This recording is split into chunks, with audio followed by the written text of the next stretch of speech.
এখন 7 জনে মিলে যদি একটা গরুতে কোরবানি করেন তাও জায়েজ, তাও জায়েজ। তবে 7 জনের কোরবানির নিয়ত থাকা লাগবে।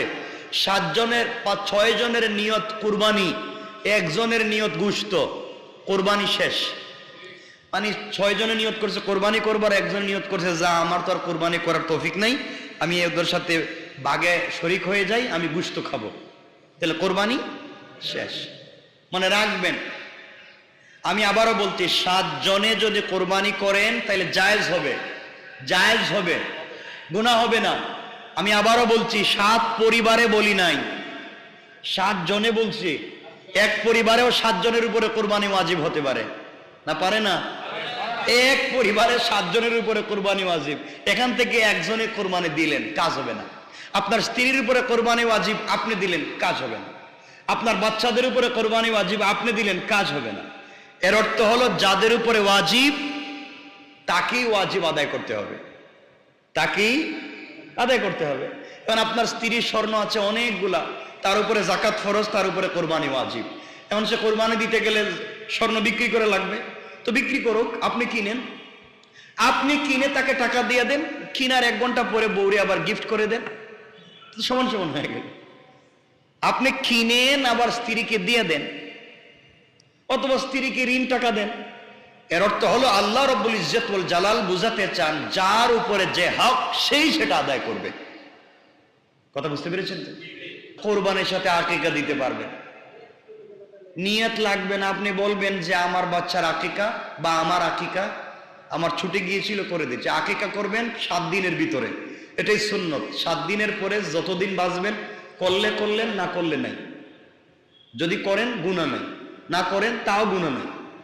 যদি কেউ কোরবানির সাথে আকিকা করে তাহলে দিতে পারবেন। তবে কোরবানি দিতে পারবেন গরুতে, মহিষে, উটে, উট, মহিষ, গরুতে আপনি কোরবানির সাথে আকিকা দিতে পারবেন। ওখানে আপনি দিবেনই খাসি একটা, কোরবানিও দিবেন, আকিকা দিবেন, হবে না। হ্যাঁ, হাঁস মুরগি, হ্যাঁ বেশি বেশি খাইবেন হাঁস মুরগি, সমস্যা কি? কোরবানির দিন হাঁস মুরগি খাইবেন।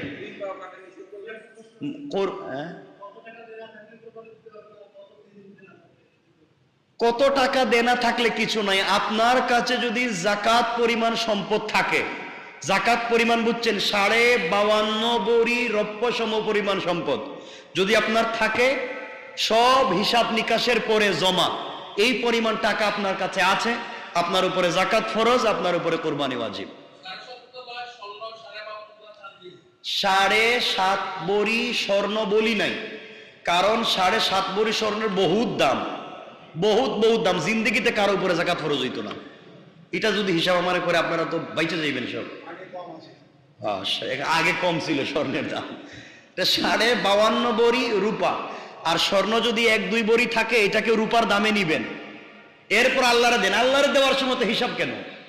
আমি বুঝতে পারলাম না।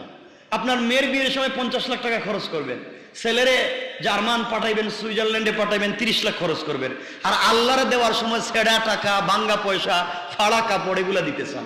এইগুলা কেন? এসব আল্লাহকে দেওয়ার সময় সব ফকির হয়ে যান কেন? এগুলা করবেন না। ঈদের দিনে ওগুলা নিষেধ, আসলে আমরা জানি, ওই শুনছি এতটুকুনি, ওই যে বাপদাদার ফতোয়া থেকে শুনছি এতটুকুনি। আপনি কোরবানির দিনে কুরবানি মনে করে আপনি হাঁস জবাই করবেন না, যে সবাই গরু দিতেছে আর আমি আল্লাহু আকবার একটা হাঁস কুরবানি করলাম, এইটা মারাত্মক অন্যায়। হ্যাঁ, খাওয়া যাবে, 100 বার খাওয়া যাবে। যত জিনিস আল্লাহ হালাল করেছেন কোরবানির দিনে সব হালাল। জি বাবা, প্রশ্ন বলেন। 3 জন শরীক,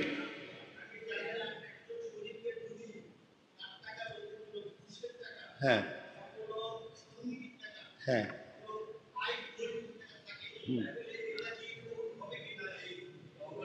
আপনি এটা চিন্তা করেই ওরে শরীক নেওয়া দরকার ছিল। আর এটা যদি সন্দেহ থাকে, একা একা একটা খাসি দিয়ে দিবেন, গরু দেওয়ার দরকার নেই। এরপরও আপনার কোরবানিটা যেন সহিহ হয় বাবা, কোনোভাবেই যেন সন্দেহ ঢুকে কোরবানিটা নষ্ট না হয়। ঠিক আছে ইনশাল্লাহ? কারো ভিতরে যদি এ ধরনের ঘটনা ঘটে থাকে, দূরে থাকবেন। ঠিক আছে তো ইনশাআল্লাহ। আর কারো কিছু জানার আছে বাবা বলেন, আমরা শেষ করে ফেলবো। কোনটা? ওই যে মুরগ। আপনারা বেশি বেশি করে মুরগি খাইবেন, এরপরে কি যে হাঁস খাইবেন কুরবানির দিন। খাবেন না কেন? আল্লাহ বলছেন খাও, খাবেন। এটা না জায়েজ না, হারাম না। দেখেন এগুলো অন্যায় করবে, 2 পাও কাটে না। আচ্ছা ঠিক আছে, আর কারো কিছু বাবা বলেন, 1 মিনিটে আমরা শেষ করব। কি? এই তো এই কথা বলতে গেলে তুমি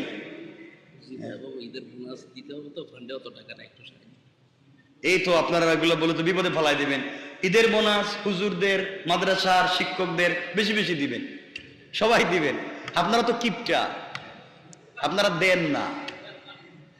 এ বেশি বেশি করে দিবেন। এই যে কানে কানে বইলে গেছে, আপনারা বেশি বেশি করে দিবেন, আর যারা সুযোগ থাকে তারা দিবেন। আরেকটা কথা বলি, মধ্যখানে মনে হয়ে গেল, ঈদের দিনে আপনারা বেশি বেশি করে দিবেন, সবাইরে দিবেন, গিফট করবেন। যে কথা বলতে চাইলাম, আপনারা যেটা করেন আপনারা অনেকাংশে ওই যে মাদ্রাসার বাচ্চাদেরকে, মানে ইয়েতিম বাচ্চাদেরকে আপনারা কোরবানির গোশত দিবেন অথবা জাকাত দেন না? অনেকে জাকাত দেন, ইয়েতিমদেরকে দেন। আপনারা সত্য কথা ইমানে বলেন তো, আপনারা যখন জাকাতটা দেন, জাকাতটা কি বাচ্চাদেরকে দেন না মাদ্রাসার দায়িত্বশীলকে দেন? কেন? জাকাত যে মালিক সে পাবে, যে মালিক তার হাতে দিবেন। আপনি সব আরেকজনের হাতে দিলেন কেন?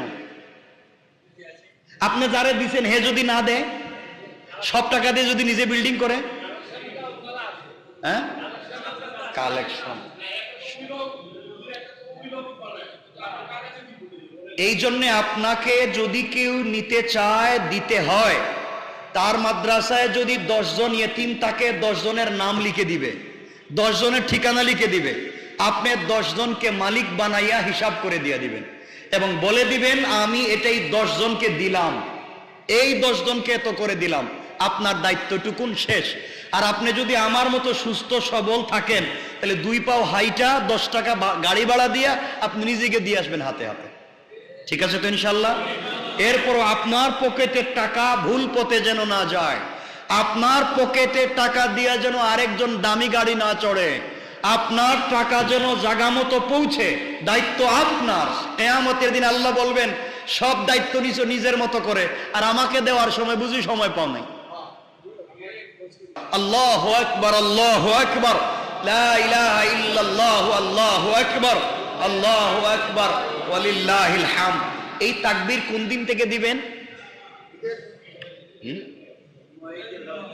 9 জিলহজ, 9 জিলহজ ফজর থেকে।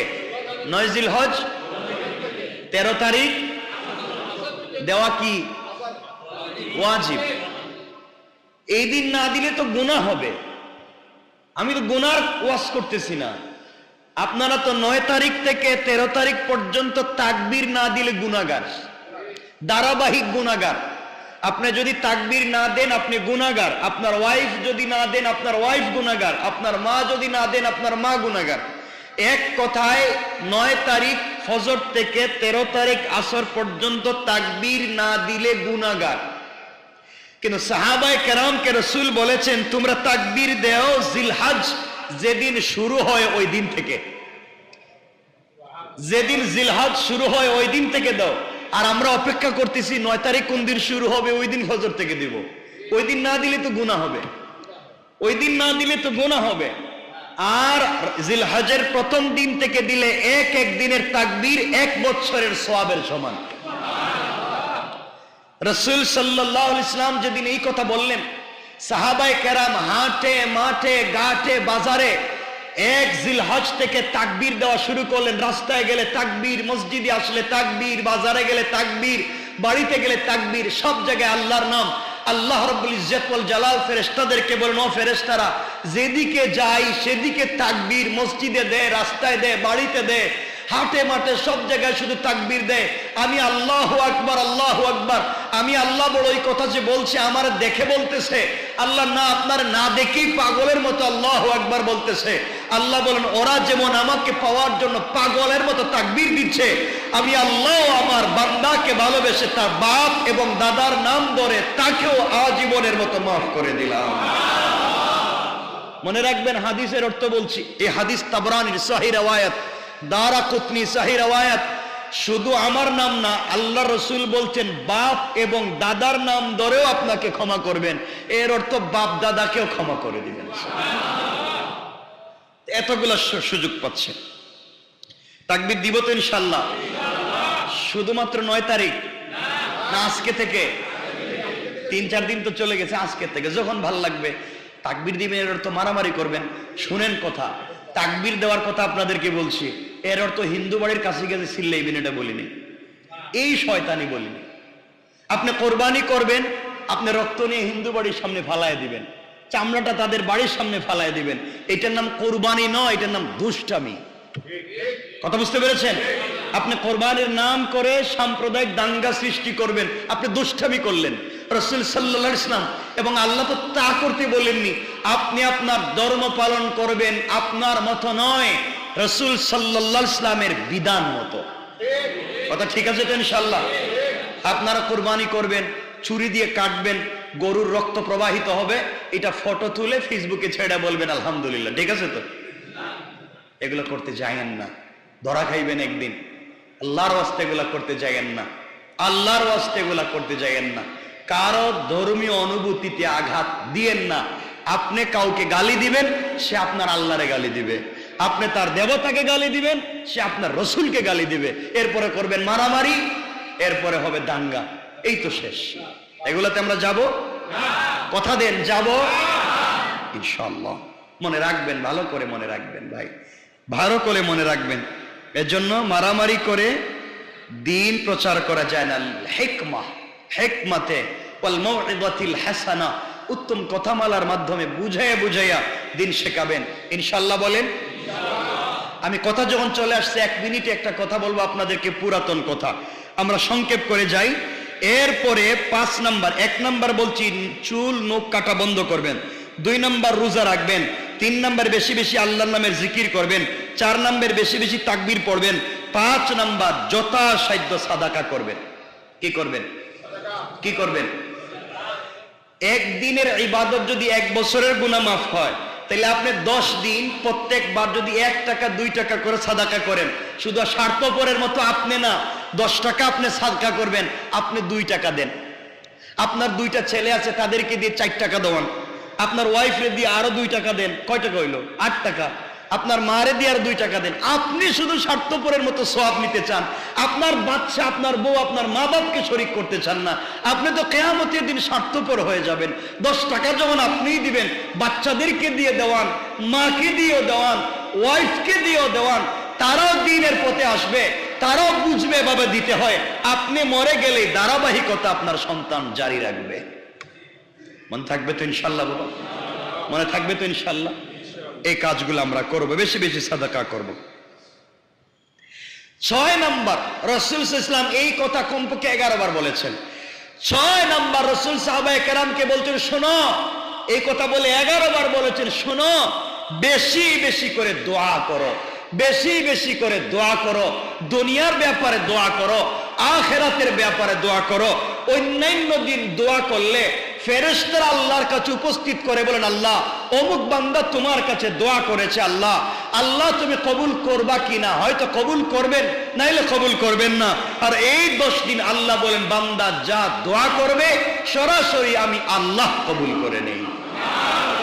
এখানে কোনো মাধ্যম না, আমি নিজে। বেশি বেশি দোয়া করবেন। 7 নাম্বার, বেশি বেশি নফল ইবাদত করবেন। কি ইবাদত? নফল ইবাদত করবেন বেশি বেশি ইনশাআল্লাহ। নফল ইবাদত কি বলেন তো? নফল ইবাদত, আপনি কুরবানের জন্য গরু একটা কিনে নিছেন, নিয়ে রাস্তা রেখে দিচ্ছেন, প্রস্রাব করতেছে, টয়লেট করতেছে, মানুষ ফজরের সময় আসবে নামাজে, আর আপনারা গালি দিতেছে, তা কাজ হইল না। এগুলোর থেকে পাবলিককে হেফাজত করেন, পরিষ্কার পরিচ্ছন্ন নিজে থাকেন, সমাজকে রাখেন। আপনি একটু 2 রাকাত বেশি নামাজ পড়েন, ইনশাল্লাহ 2 রাকাত বলছি, আমি তো বেশি বলছি না যে সারা রাত পড়েন সারাদিন পড়েন, 2 রাকাত কমপক্ষে পড়েন ইনশাল্লাহ। ইনশাল্লাহ 8 নাম্বার, তওবা করেন। আল্লাহ রাব্বুল ইজ্জত ওয়াল জালাল বলেছেন, বান্দা যদি লাইলাতুল কদরে ক্ষমা না পেয়ে থাকে আর এই 10 দিন তওবা করে, আরাফার দিনেও তওবা করে, আমি আল্লাহ তার তওবাকে কবুল করে মাফ করে দেব। এখন আপনারা বলবেন, তাইলে কি লাইলাতুল কদর থেকেও আরাফার দামি হয়ে গেল? মনে রাখবেন, রমজানের শেষ 10 দিনের রাত দামি, রমজানের শেষ 10 দিনের রাত দামি। লাইলাতুল কদর কি দিনে না রাতে? তাহাজ্জুদ কি দিনে না রাতে? কিয়ামুল লাইল দিনে না রাতে? অর্থাৎ রমজানের যা ইবাদত হয় সব হয় রাতে। অর্থ দাঁড়ালো রমজানের শেষ 10 দিনের রাত দামি আর জিলহজ মাসের প্রথম 10 দিনের দিন দামি। সুবহানাল্লাহ বলেন না? ওই 10 দিনের ইবাদতের যেই দাম জিলহজ মাসের প্রথম, ওই 10 রমজান মাসের শেষ 10 দিনের রাত্রের ইবাদতের যেই দাম জিলহজ মাসের প্রথম 10 দিনের ইবাদতের এই দাম। ইনশাআল্লাহ বেশি করব তো? আচ্ছা, 9 নম্বর, সামর্থ্য থাকলে হজ করব, উমরায় যাব। 10 নম্বর, সামর্থ্য থাকলে কোরবানি করব ইনশাআল্লাহ। কোরবানি করবেন তো আপনারা? কোনো পাবলিকরে খাইতে দিয়েন না, এটাই তো আপনাদের কাজ। সব রেখে দিবেন ফ্রিজে।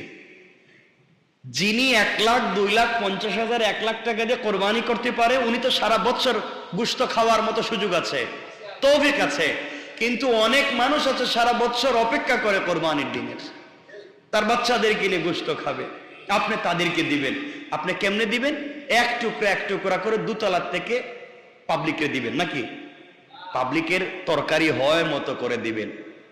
আপনি 10 জনরে দেন 1 কেজি করে 10 কেজি দিয়ে দেন, আপনি 20 জনরে দেন 1 কেজি করে 20 কেজি দিয়ে দেন, তার হয় মতো দেন।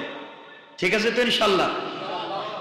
এখন কোরবানি করবেন। আমরা তো দেখছি কোরবানিতে অনেকে কোরবানির আগে ওই যে যারা জবাই করে গরু, তাদের কাছে গরু চামড়া বিক্রি করে দেয়, বাবা তুমি আমার গরুটা জবাই করবা, তুমি বিনিময় চামড়া নিয়ে নিও। ঠিক আছে না? হারাম, কোরবানি হবে না। কোরবানির কোন জিনিস বিক্রি করা হারাম। কোরবানি হবে আল্লাহর জন্য। আপনি কোরবানির আগেই বিক্রি করে দিছেন, এটা হালাল না হারাম? হ্যাঁ। কোরবানি হওয়ার পরে যদি আপনি কোরবানির চামড়া বিক্রি করে এই পয়সা গরিবকে দান করে দেন, এটা জায়েজ। এটা কি? জায়েজ, দান করে দিবেন। কিন্তু আপনি একজন আপনার গরু কাটলো, বাটলো, বানাইলো, এই জন্য আপনি তার চামড়া দিয়ে দিলেন, হারাম। বিনিময় হবে না। কোরবানির কোন জিনিসের বিনিময় হবে না। কোরবানির কোন জিনিসের বিনিময় হবে, মনে থাকবে তো ইনশাআল্লাহ? এতগুলা বললাম শুধুমাত্র 10 দিনের ইবাদত। আমাদের সময় শেষ হয়ে যাচ্ছে, সুতরাং মনে থাকবে তো ইনশাআল্লাহ?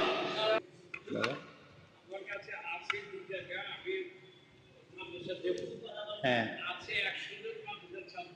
হ্যাঁ, এই জন্য না, যদি যাকাত না, এই একজনকে যদি আপনি আল্লাহর ওয়াস্তে এমনে দিতে হয়, এমনে একটা জিনিস, এমনে, এটা যাকাত না, এটা ফরজ না, এমনে আমি 100 টাকা মাদ্রাসায় দিব, দিয়া দেন। আর যাকাত যদি দিতে হয়, তাইলে যাকাত হচ্ছে মালিকানা। মনে রাখবেন, যাকাত মালিকানা। আল্লাহ বলছেন, আমি 10 জন গরিবের দায়িত্ব একজনের কাছে দিয়েছি, তোমাকে আমি টাকা দিয়েছি, 10 জনের দায়িত্ব তোমার কাছে, তুমি এই টাকাটা আমার 10 জন গরিবের কাছে পৌঁছে দাও। কথা বুঝতে পারছেন তো? দায়িত্ব নিয়ে পৌঁছে দিব, নাহলে আমার বাড়িতে ডাইকা তাদের হাতে পৌঁছে দিব। আল্লাহ বলছেন, তোমরা মালিকদেরকে নিজের হাতে তার দায়িত্ব অধিকার পৌঁছে দাও। এটা নিয়ম, এটাই ইসলাম। আল্লাহ যেন আমাদেরকে কবুল করেন। কি বলবেন?